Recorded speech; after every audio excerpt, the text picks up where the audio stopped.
The rain started before dawn. It hadn't stopped since. Each drop struck the roof like a quiet metronome, counting down something I didn't yet understand. I stood at the edge of the porch, the cold cutting through my sleeves. The world outside was blurred, grey, liquid, trembling. The air smelled of wet earth and rust. I didn't plan to come back here after last night, but something wouldn't let me leave. The house behind me still felt alive, breathing, whispering in ways I couldn't explain. The note, the ticket, the voice that told me to go back to the station. All of it was real. Yet somehow, I knew I wasn't done. The street was empty, slick with reflections of the dead streetlights.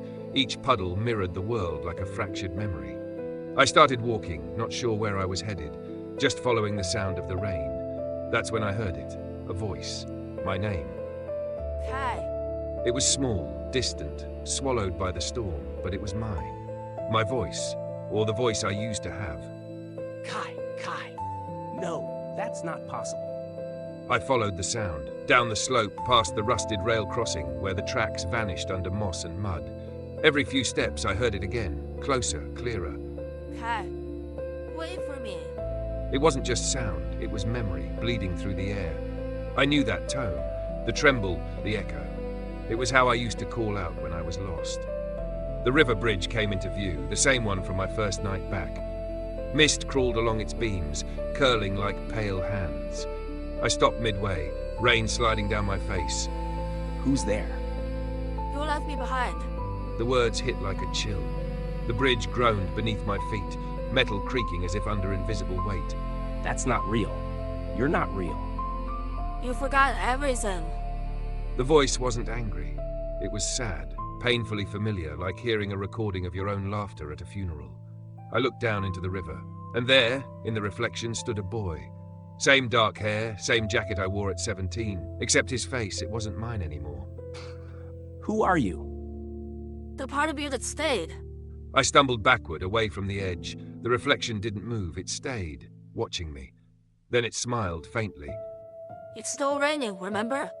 The night you left. Stop. You promised you'll never forget. The air thickened. I could taste metal, the same taste that lingered after lightning. A sudden image flashed in my mind, a woman's voice, soft, trembling, whispering through tears. Kai, don't wait for me. Go inside. And then, a door slamming, rain swallowing her voice. Mom. The boy in the reflection tilted his head, almost sympathetically. You never went inside, did you? You stood there, waiting. You thought she'd come back. She said she would. And what happened then? The answer didn't come. Only silence, that heavy, cruel kind that fills the spaces between memory and truth. When I looked again, the boy was gone. The water was just water. But the whisper lingered, like it was trapped beneath the surface. That sound again. The train. I turned, and there it was, faint light shimmering through the fog, as if the station had come alive again. No way. I started running. The station looked different in the rain. The cracked glass shimmered under the dull lamps. The sign, closed permanently, was gone. In its place, a paper ticket hung from a string, swaying in the wind. Platform 1, arrival 9913.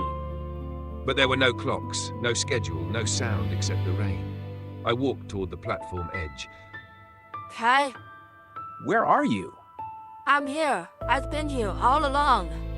A faint silhouette appeared under the station lights. Small, barefoot, drenched. The boy raised his hand slowly, holding something. What's that? A lantern. You said it would carry our wishes downstream. My breath caught. The same lantern from the festival. The one Aria and I lit together when we were kids. But that was years ago. Time doesn't move here the same way it does for you. The lantern's glow cut through the fog, warm and golden. I reached out, slowly, and the boy mirrored me. If you're me, then why do you sound so sad? Because you forgot why you came back. To remember. No, to let go. Lightning flashed. The boy's figure blurred. The lantern slipped from his hand, floating away down the flooded tracks, its light fading into the distance. Wait! Come back! You can't chase echoes, Kai. They only repeat what's already gone. The rain returned, harder than before. I stood there, soaked, staring down the empty line. The air smelled like burnt ozone and memory. Something touched my hand. I looked down, the same key. Room 13, HHS. But now it was different. The rust was gone. The letters were clean, sharp, almost new. You want me to go back there, don't you? No one answered. Only the soft hiss of rain against metal. I pocketed the key and turned away from the tracks. The house was behind me, but the road to Hinode High stretched forward, dark, steep, waiting. For the first time, I wasn't sure if the voice I'd heard was warning me or calling me home. Maybe both. Maybe the difference doesn't matter anymore. Because tonight, I'll go back. To room 13, thank you for watching and stepping into the echoes of Hinode. If this story moved you, please like, share, and subscribe to EchoMind Archives to keep the memories alive. Don't miss episode 4, Reflections of the Past, the Mirror that Remembers, where every reflection hides a truth waiting to return.